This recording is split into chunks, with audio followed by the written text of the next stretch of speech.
ঘটনার বর্ণনা শুনলাম। এটা যে কোনো সমাজের জন্য লজ্জাজনক।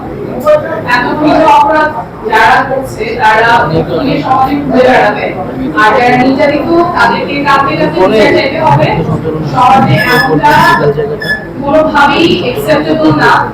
এই পরিস্থিতি থেকে আমাদের হতেই হবে। নিরপেক্ষ তদন্তের মাধ্যমে যারা দোষী তাদেরকে চিহ্নিত করে বিচারের আওতায় আনতে হবে। বিগত বছরগুলোতে যেমন বিচারহীনতার সংস্কৃতি ছিল সেটা থেকে আমাদের বের হতেই হবে। এটা একটা খুবই একটা সিগনিফিকেন্ট কথা বলেছে। সে বলছিল যে আমি শহীদের মেয়ে হিসেবে বিচার চাই না, আমি চাই বাংলাদেশের একজন সাধারণ নাগরিক হিসেবে যাতে আমার জন্য ন্যায় বিচার করে।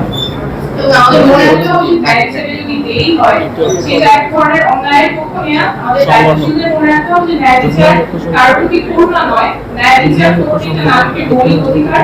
এবং এই ক্ষেত্রে যত ধরনের এরকম অপরাধ হয়েছে সেগুলোর ক্ষেত্রে সুষ্ঠু বিচার দ্রুততার সাথে করা প্রয়োজন এবং সেই দাবি আমরা জানাই।